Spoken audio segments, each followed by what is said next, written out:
के शुरुआत कैलन।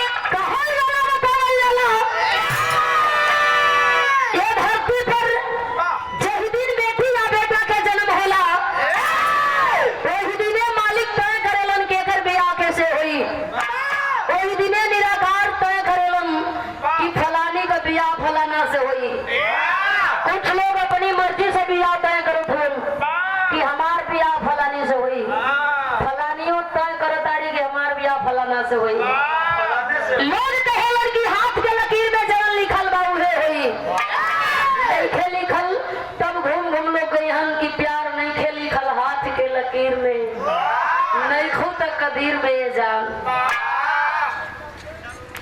फिर भी मन में कष्ट बा जहिया आई बारात तो डोली में गोली मारते बियाह करे भर के बेवत नहीं खेले कि जाके बियाह करे लेकिन गोली मारब गोली भर के पैसा रख लेंगे।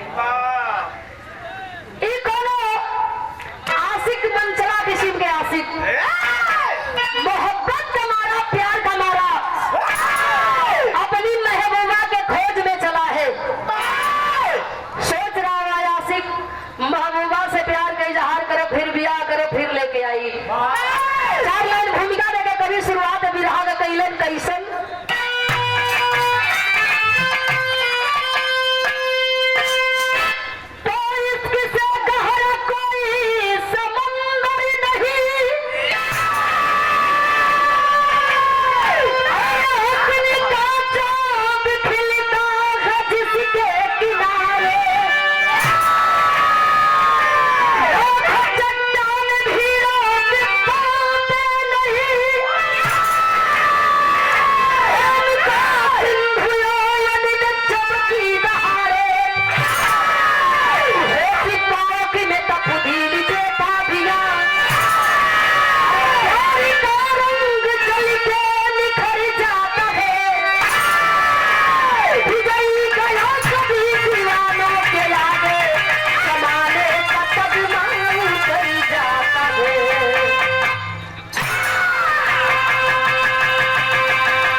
कीड़ा के दही पर जब केचुल चढ़ेले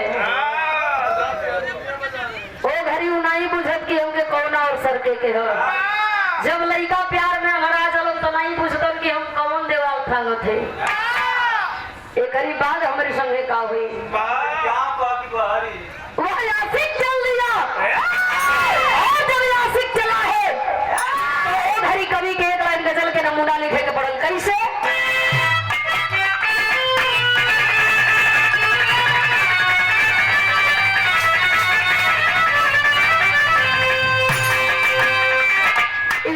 आशिक है बड़ा मिजाज में आशिक चलल सोचत बता अरे आशिक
जीवन साथी बनेगी। लेकिन फिर भी वह आशिक चल दिया, ओके अपनी प्यार पर विश्वास ना, ओके अपनी चाहत पर भरोसा बा कि हमारे प्यार में इतनी दम बा कि अपने मासूमा के हम पागल कर सकते हैं। चल दिया आशिक हो कहाँ का बतावल गई, कहानी का शुरुआत करी गई।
आगे आगे उदल चलल, पीछे पीछे देभा उनके पीछे सेना चलल।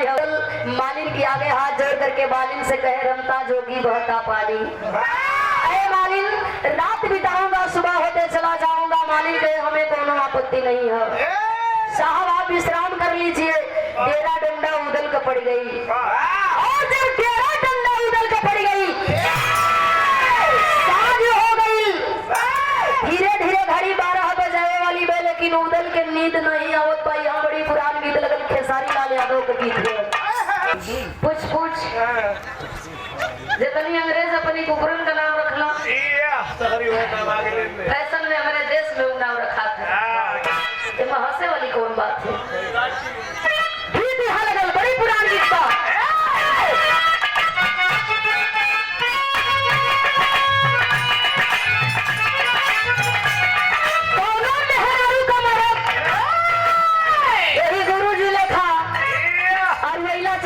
मुंह बना के बैठ गई। अच्छा जौना मेहरारू का मरद एक ना मुंह गिरा के बैठे, वो मेहरारू का का हाल है? मेहरारू रिसिया के खड़ी हो गई। मेहरारू को सुना न रही बांस न बाजी पिपीरी, अरे बंसुरी सभे बजावे कोई पिपीरी बजावे तब ना। मेहरारू रिसिया गई, कहे था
घड़ी 12 बजौला है, उदल के नींद नहीं आवत बा। उदल उठ करके अपने खेमा से घूमत हुन, देखलन की मालिन के मड़ई में एगो दिया जरत बा। दिया के सामने मालिन बैठल बा, मालिन की आगे डलिया बा, डलिया में फूल बा, मालिन की हाथे में सुई धागा बा। जा करके उदल सवाल कैले, रे मालिन, दुनिया का लोग सुतल बा, तोके कवन विपत पड़ल बा? घड़ी 12 बजावत पे हाथ में सुई डोरा ले करके एक एक फूल चुम करके, फूल का गजड़ा, फूल का माला, आखिर के बनाऊ तू?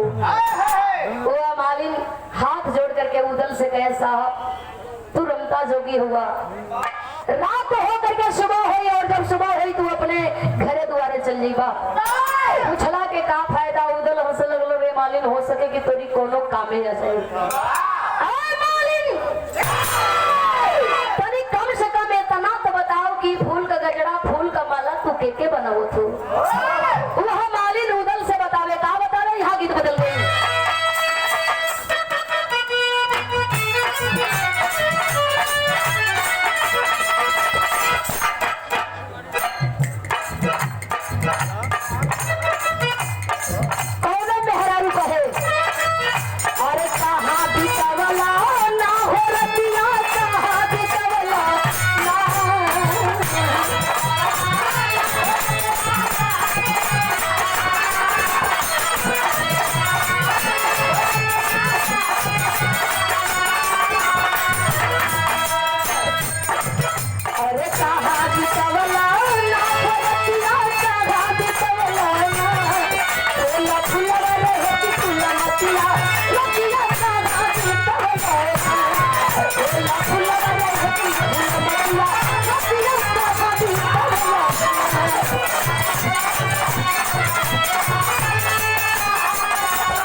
उदल कलम तब के बनावे तू, तनी नाम बताई तू, हम और डाल लेती। वह मालिन उदल से बतावे, कहे साहब जानल चाहत बड़ा कि फूल का गजरा, फूल का माला के बनावे थी, तनी ध्यान से सुना। और याद में महोदय जी धनंजय सिंह प्रमुख करंडा के धरती से या 200 रुपया दे करके सम्मानित किया गया। महोदय जी प्रमुख साहब के शरणों में कोटि कोटि ब्राह्म करती हूँ, सकल पंच के नमस्ते सलाम बा। अच्छा सिलवट के भाव पर मन करे सिलवट एक दोहरावे के हो। और याद रहे महोदय जी मुलायम बिन और बबलू, क्योंकि एगो नाम नहीं मिलती, दो नाम लेके चलत हूँ। भैया के बोला कि ब्राह्मण सबके नमस्ते सलाम बा। मालिन उदल से बतावे कहे कि सुना का अरे नहीं के भूतिला ना हो हरा, नहीं के भूतिला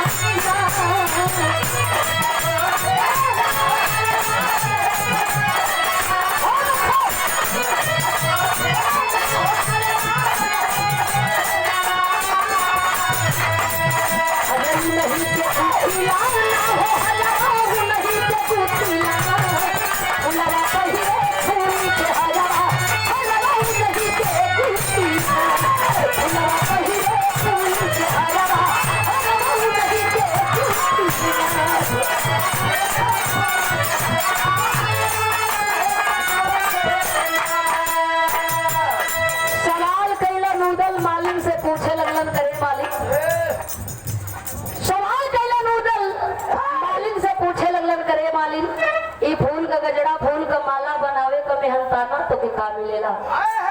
मालिन हाथ जोड़ करके उदल से कहे, साहब जवन मिलेला उमा हमार रोजी रोटी चल जाला। एक आगे और का बताई? उदल हंसे लगलन, कहे मालिन अगर बदले में तो के हम ऐसे बढ़िया चिन्ह दे दई तो?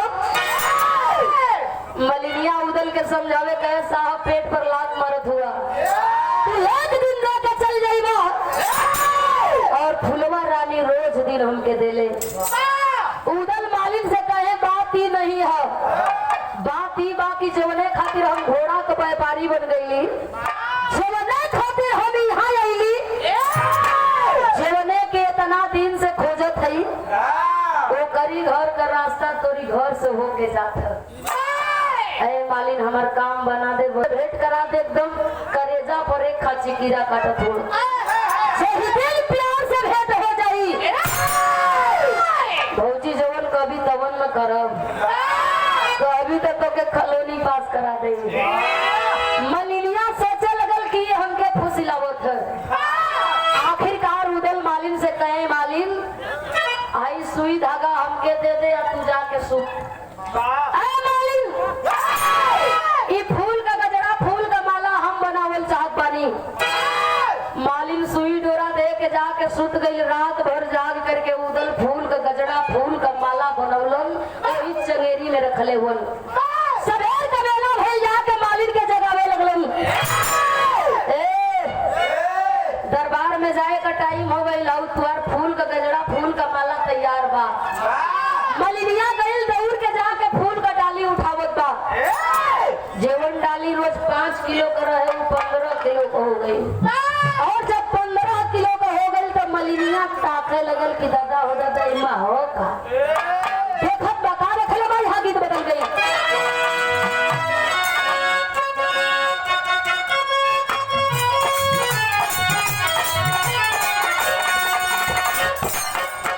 अरे चुनी चुनी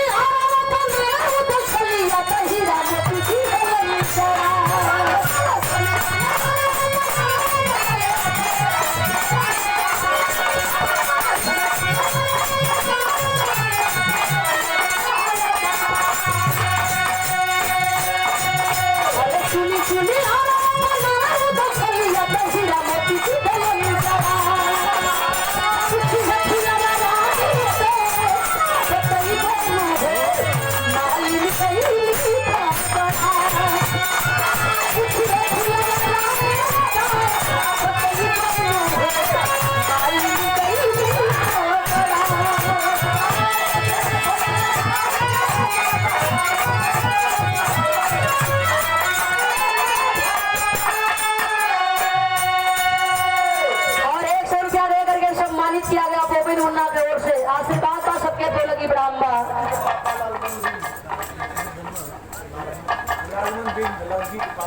लालमन लड़की के पिताश्री की ओर से 101 रुपया दे करके सम्मानित किया गया। पिताजी के शरणों में कोटि कोटि प्रणाम करती हो। सकल पंच के नमस्ते सलाम बा। रात भर जग करके फूल के गजरा में, फूल के माला में हीरा मोती जड़ाए जलन। मलिनिया जब डाली उठौलो, डाली भारी लगल। सवाल कैलस मालिन उदल से, पहले ही कहली कि तू काम बिगाड़ देगा। हीरा मोती जड़ाए दिले हुआ जो फुलवा रानी पूछी कि कहाँ पौली तो हम कहाँ बताई। उदल मलिनिया के पजरा बैठाए के समझावे लगलन, सुन जब फुलवा तो से सवाल करी कि हीरा मोती मिलल कहाँ तक, कही दिए कि हम ना पौली। पूछी कि फूल का गजरा, फूल का माला के बनावल, कही दिए हम ना बनौली। मलिनिया कहला कि तब के बताई। उदल कहलन कि सुन हम बताओ थी के बतैबी। का बतौलन? कही दी हमारी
में पहुंच गई। हर रोज के भाग दासी के आदेश कैलस फुलवा रानी दासी जा करके मालिन के हाथ से फूल का डलिया ले ली ले करके वह मालिन दरवाजे पर खड़ी बा। सोचत बा कुछ नेगो मिली ओकरे बादे सही ए हमार दासी ले करके अइली हो फुलवा रानी के जूड़ा में जब फूल का गजड़ा लगौली हो फुलवा रानी का गर्दन तनी सब पीछे झुक गई। फुलवा रानी के गर्दन में जब फूल का माला दासी पहिरौली हो तो फुलवा का गर्दन तनी से आगे झुक गई। देख रही है वह फुलवा की आज इतना वजन ही फूल का माला फूल का गजड़ा काहे बा। हाथ में लेकर के जब फुलवा देखत बा हीरा मोती जड़ावल बा दासियों को आदेश करती है पुनः मालिन को बुलाया जाए। जा करके वह मालिन के दासी लिया के अली। फुलवा रानी सवाल करे लगल मालिन से पूछे लगल करे मालिन कहीं पर भेजा तो नहीं खराब हो गई। अचानक फूल के माला में फूल के गजड़ा में हीरा मोती जड़ौला का मतलब का मलिनिया गनगन गनगन कांपत बेजे भेद खुल जाई तो हमार गर्दन कट जाई। दिमाग में एक बात आयल कि उदल कहले वन की जब फुलवा पूछी तो कह दिए कि काले का हमार जवन पतो आयल बा उहे बनौले बा। मलिनिया फुलवा रानी से कहे कि रानी साईबाई फूल का गजड़ा फूल का माला हम ना बनौले बनी। काले का जवन हमार पतो आयल बा फूल का गजड़ा फूल का माला उ तोहरी बदे बनौले बा। फुलवा रानी इतनी बात सुनने से बड़ा खुश भई। फुलवा रानी आदेश करती है तू हमारी बदे फूल का गजड़ा फूल का माला अपने घर से बना के लेके आई लू लेकिन अब तुम्हार पतो हमारे राज दरबार में रही के हमारे बदे फूल का गजड़ा फूल का माला बनाई। जब इतनी बात मलिनिया सुनलस ठेगुना से गए सुठर लीलार धलेलस। मलिनिया सोचे लगल कि अब ना तयबे बनल अब कौना पतो ही के हम विदाई करो। डाली वही राज दरबार में छोड़ के मलिनिया भागल गई जाके उदल की आगे खड़ी हो गई।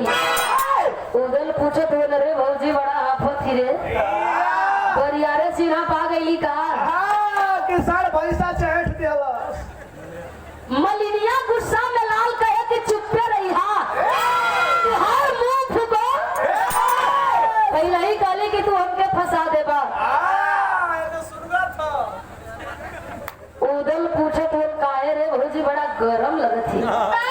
अरे का बात है कुछ बताइबो करबी। मालिन उदल से कहे साहब और ना तैयार बन गई। उदल कहे का बन गई। मालिन कहे कि फुलवा रानी डोला भेजले बा 4 कहार डोला लेके होते बोलत हुन कहले कि हम अपनी पतोही के डोला में बैठा दे करके सम्मानित किया गया। भैया में बोला कि इब्राहिम सबके नमस्ते सलाम बा। वह मालिन बैठ करके देखत बा देवा गईलन 2-4 सैनिक लेकर के बाजार मार्केट से जवन सिस्टम बा मेहरारू का चोला घगरा लिपस्टिक टिकुली पाउडर नकली बार नकली गजरा कई दर्जन बिलेट 2-4 गो रेजर लेकर के अइलन। पूछे लगलन का करे के हुई। उदल कला कुछ ज्यादा ना करे कोई जहर जहर का पढ़ल और निकाल रहा छोड़ के रेजर पर बिलेट चढ़ गई और जब रेजर पर बिलेट चढ़ल एब्रो सेब्रो उदल का बने लगल काखी का बार सीना का बार जहाँ जहाँ का बार निकाले के बाद सगरी छील छाल के ठीक कही गई। घोड़े हाथे का बार छिलाई गई। शीशा में देखत हुआ घूम के कला कैसा लगत थी देवा कला पूछा मत ये घड़ी ट्रेनी का होश पड़त है। नियत बिगड़त है भाई। आखिरकार सैनिक मिल करके उदल के तैयार कैलन। चोला घगरा पहिर करके घूंघट मार करके बैठल हुआ 4 कहार डोला लेके अइलन। मालिन की आवाज लगावत हो रे मालिन अरे तेरी बहू कहाँ है बोला के डोला में बैठ जाए। मालिन आवाज लगावलो उदल गईलन जाके वही डोला में बैठ गईलन और जब उदल डोला में बैठ गए तो यहाँ भाव लगल और याद में सिर्फ पिंटू कुशवाहा मेडिकल स्टोर पूजनीय बड़े भैया की ओर से 100 रुपया दे करके सम्मानित किया गया। भैया के शरण में बोलेगी प्रणाम बा।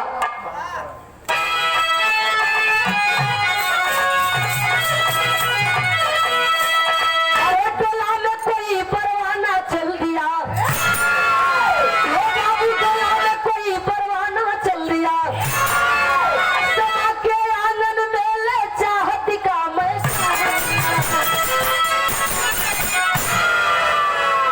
अरे कजरा लखियनी के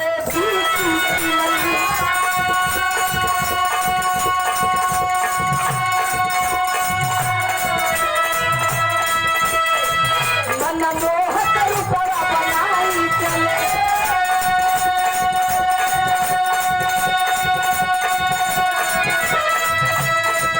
कसिया कजरा मह मह मह के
चले डोला में बैठ गई नूदल चार कहार डोला के उठा के लेके चलल वन चलते चलते कहार दरबार में डोला के पहुंचा दिलन।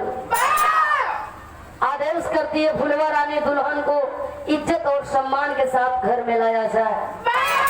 चार दासी चलल ही जा करके दुल्हन के डोला से उतारल चाहत पड़ी। उदल सोचलन कि अगर ये पोखरियाए दी कुल भेद खुल जाई तो काहे ने करी पहले ही हम उतर के चल जाए।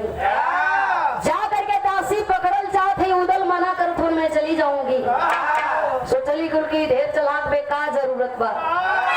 उदल डोला से उतर के गईलन जाके फुलवा रानी का प्रणाम कैलन। फुलवा रानी नीचे ऊपर देखत बारे बाप रे बाप गजब मालिक पर्सनालिटी बनौले होवन। गजब सुघराई बा एकर हाल चाल होखे लगले बाबू। धीरे धीरे धीरे धीरे दिन बीतल रात होत बा। दिन डुबानी है भोजन पानी दोनों हो जाने लेहलन। एक और फुलवा बैठ के खात बा एक और उदल बैठ के खात हुन। उदल सोचलन कि ये भाई करे जवन अइले होई ना खा पी करके चटाई लेलन। सोचत हुन कि पहले ही बिछा उठा करके सुत ले रात में जगे के है। फुलवा रानी देख रही है कि दुल्हन बड़ी जल्दी करत है। फुलवा रानी मना के लगे रे नहीं आज का रात तोड़ के हमारी लगे सुते के बाद बहुत बात बतियावे के है। उदल मने मने मार अगर रात हो कि बस बस ये सोचत है चिंता मत कर ये चाहत है। चटाई फेंक दिलन जब तनी सुनलन रानी साहिबा का आदेश हो जैसा वैसा ही करूंगी। खड़ा हुआ हाथ में हाथ डाल के इन्हें तो मन गिनगिनाते हैं इनको। फुलवा रानी जब भोजन पानी ले लिहलस जब अपनी सेज पर फुलवा गई बोलौला अरे मालिन अरे भौजाई उतना दूरे कहे आवा पचरा बैठा जा करके उदल वही सेज पर बैठ गई। आज जब सेज पर बैठल हवन तो उनके सुहाग रात का ख्वाब लौके लगल। सोचत हुन लेकिन वही साड़ी में भेद खुल जाई। मन पर कंट्रोल करत हुन मन के दबावत हुन तनी शांत रहो मौका आवे दे। आखिरकार देखे धीरे धीरे कुछ रात बीतल बात विचार होत बा गोड़ दबावत हुआ। रानी साहिबा की जय हो बड़ा नाम सुनी थी आज देख रही हूँ दिल गदगद है फुलो खुश होत है कि ढेर कर कड़े रात भाई भाई वाह गजब ही दबावत न बा वाह मजे का दर्द निकालत है तो धीरे धीरे जब घड़ी 12 बजौला हो और जब घड़ी 12 बजौला तो भइल का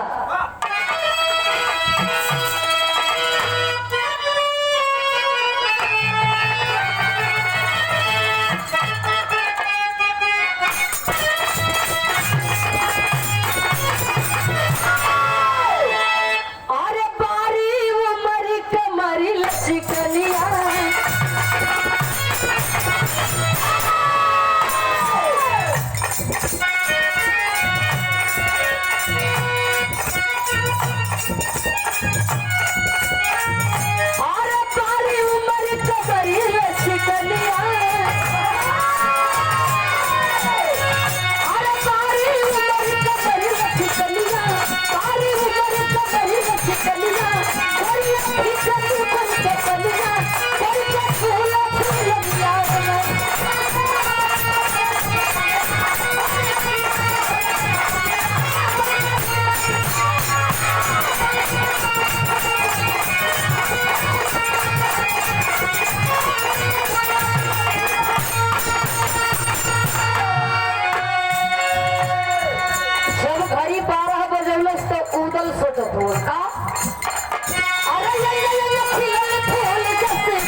गर्दन पर लगौला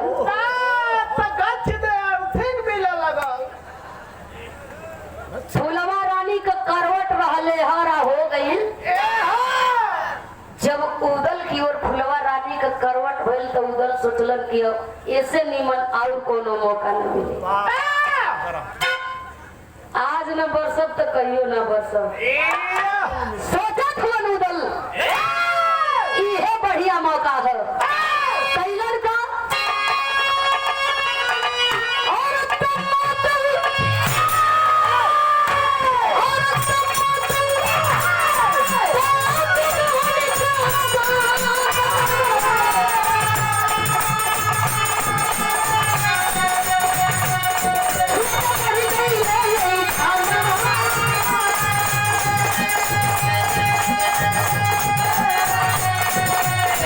Let's go.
कामदेव कपारे से उतर गईलन।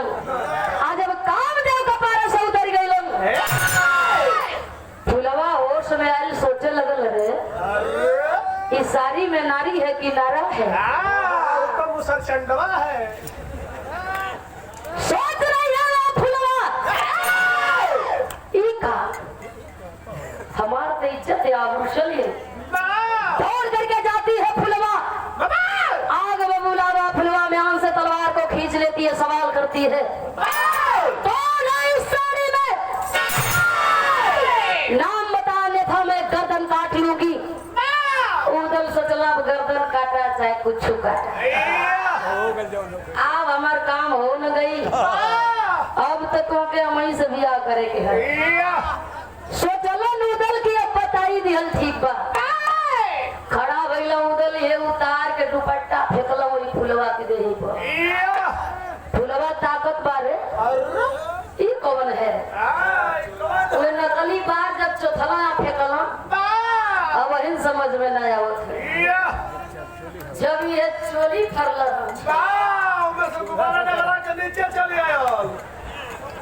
जब चोला उदल फरना चल चल चल चल घुमाए के एक चकरी भरवा कहीं के फेंकला है। आई दूगो गुब्बारा डगरात जाए के फुलवा के लगे खड़ा हो गई। फुलवा ताकत बा के रे बाप रे बाप, अच्छा ये तो बाडी है, ये तो सही में लड़ा है। ये घघरो फाड़ दिया या बेकर का काम, खाली अंदर बियर पर हो गई। देख रही है वो फुलवा, सोचने लगी फुलवा रानी की धिक्कार है तेरी मर्दानगी को, धिक्कार है तेरी फिरताई को। बारे उदल बड़ा नाम सुन ले रही कि मोहब्बा में तू ही वीर हवन, जोने वीरन का नाम है आल्हा उदल बतावल जला। लेकिन जब उदल ऐसा हवन तो न जाने की आल्हा कैसा हमके तो लगत है कि दोनों वीरन के खाली हवा पानी हो। डांटने लगी वह फुलवा रानी कि तुम वीर के नाम पर कलंक हो, तुम वीर नहीं हो। अरे कहाँ गई तुम्हारी तेगा का जोर? आई होता मर्दे खानी कलाई पकड़ के बिया के लेके चल गई होता, मान गई होती कि वीर हुआ। उदल सोचत हो कि मेरे वीरताई के ललकार थी है। कला चिंता मत करा, फुलवा कहे कि सुना, कोई का मेहरारू ना बनत तो कोई का मर्द भी ना बने दई, कोई का मेहरारू ना बनत तो तुमके कोई का मर्द ना बने दई, यही तो के जेल का रोटी खाए का होई। फुलवा कहलस का पकड़ लाई।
चली धोखा से हमारे साथ है तो हमारी इज्जत ले ला।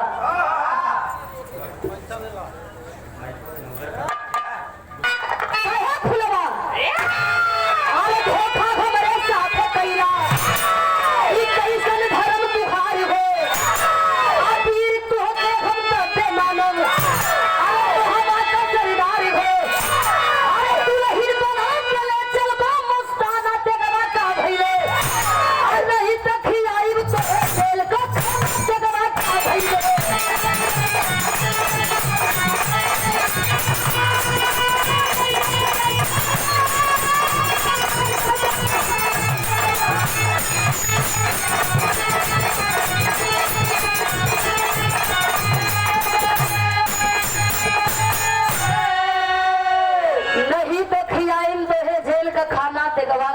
ले उदल खड़ा भइलन म्यान से तलवार खींच लेलन उदल कहे है फुलवा चैलेंज मत कर बता के जाई कि हम मोहबा कबीर हैं एगो काम करे के होई जब मालिन आई तब मालिन से खबर भेजा दिए मालिन की घरे डेभा रुकल हो बस इतनी कहवा दे डेभा सेना लेके चढ़ाई कर किला पर आखिरकार टहल गई राधा के लाइन से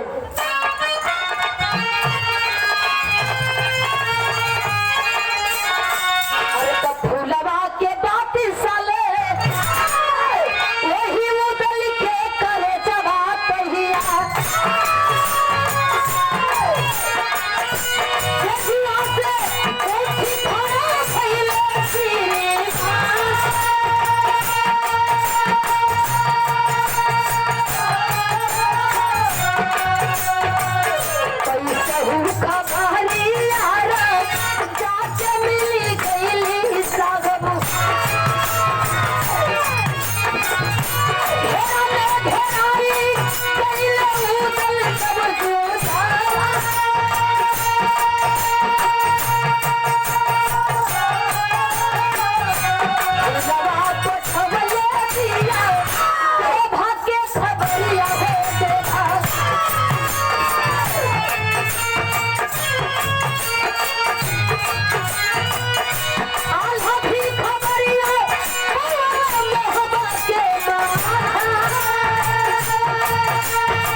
उदल फुलवा के समझा करके कहे फुलवा एक काम करे डेभा की खबर भेजा दे राजा के पता चल गई कि फुलवा के रूम में कोई मर्द बा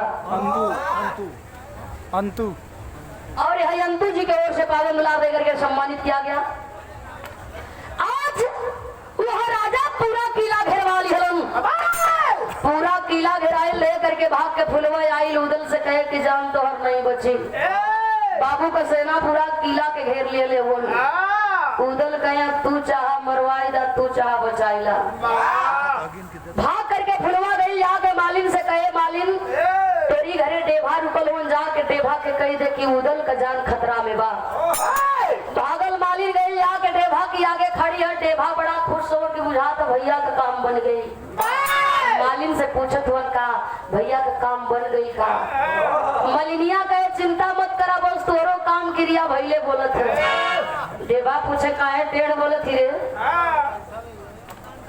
लड़का का फूफा शादियाबाद लोचन और यह दुल्हे नौसे के फूफा श्री शादियाबाद लोचन यह पूजनीय महोदय जी के ओर से 100 रुपया दे करके सम्मानित किया गया बोले की प्रणाम बा मालिक कहे कि टेढ़ ये बदे बोलत है कि तुहार पाहुन किला में घेराइल हुआ इतने ना पाँच यहाँ कुल तो बिना रे लले नहीं छोड़ी हो कुल अजुए बता दे कि प्यार का होला जल्दी सेना लेके चढ़ाई करो आखिरकार डेभा सेना लेके किला पर चढ़ाई कैलन आल्हा के भी खबर देलन कि किला पर चढ़ाई करा मोहब्बत से आल्हा सेना लेके किला पर चढ़ाई कैलन और मालिक की घर से डेभा सेना लेके किला पर चढ़ाई कैलन लड़ाई होखे लगल लड़ते लड़ते आखिरकार दोनों भाई अपने तेगा की बल पर लड़ाई के जीत लेलन राजा की गर्दन पर दोनों ओर से तलवार लगौले हो दोनों ओर से तलवार लगा करके दोनों भाई सवाल करत हन बोला बिटिया देवया की गर्दन काट ले राजा निउरल हो नीचे मुड़ी है राजा कलर की जब लड़ाई जीती गई हो तो मुड़ी का कटवा बिटिया के ले आखिरकार आल्हा उधल बड़ा खुश भइलन फुलवा हाथ जोड़ करके विनती करत अब्बा मान गई नहीं कि तू वीर हुआ। सम्मान के साथ लेके चला। आज वो उदल फुलवा के किला से लेकर के सम्मान के साथ चला। आज भाव बतावल गई भैल का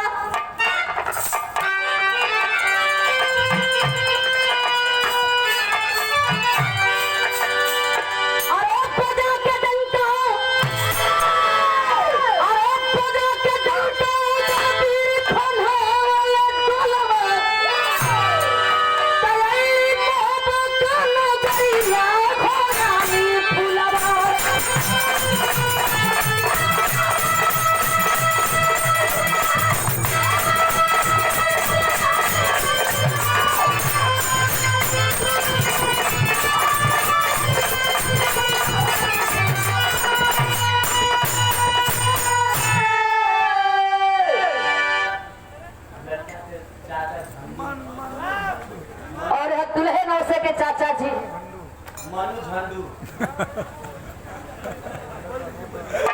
मन्नू झंडू आपके ओर से 100 रुपया बोलेगी बड़ाम्बा सबके बोलेगी बड़ाम्बा। आज हम उधर लेके फुलवा के सम्मान के साथ अइलन और दुल्हे नौसे के चाचा श्री दूसर का ही पापा हो मन्नू झंडू। एक मतलब नहीं बुझ पा मन्नू तो ठीक बा झंडू मतलब सही बुझत हो। और पुनः 100 और दे करके सम्मानित किया गया। यह तीसरा पुरस्कार रहा मन्नू झंडू के नाम से। दुल्हे नौसे के छोटका चाचा हूँ मन्नू झंडू और यह दुल्हे नौसे के पापा श्री के ओर से 100 रुपया देकर के सम्मानित किया गया मन्नू झंडू के भ्राता श्री पौलगी ब्राह्मण सबके पौलगी ब्राह्मण हुआ दोबारा मिलन से कर दिल की आस बुझाए। अरे उदल कैसे फीकी जमाना गाए। यह एक लाइन इलाहाबादी झटका है। इलाहाबाद के गवैया गावेलन अरे गाए गाए जमाना कितिया गाए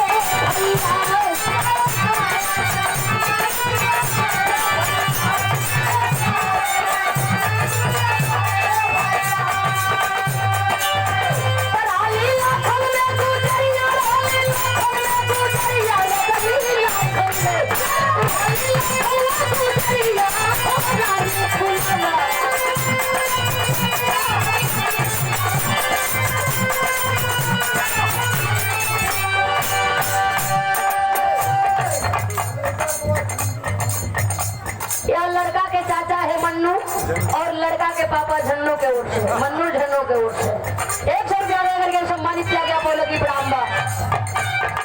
गुरु बिहारी गुरु गणेश गुरु राम लाल गुरुकारी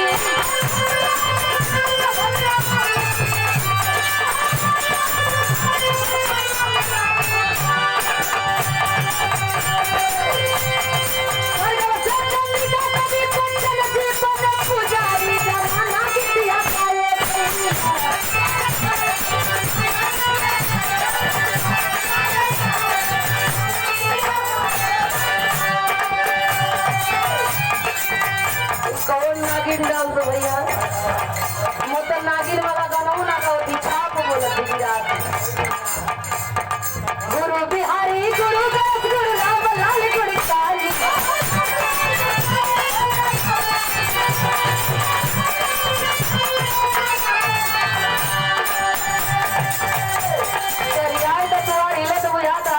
मशीन चलत भगवान एक लचक बनौले रह ऐसे ही कलाकारी आपको बरकरार रहे।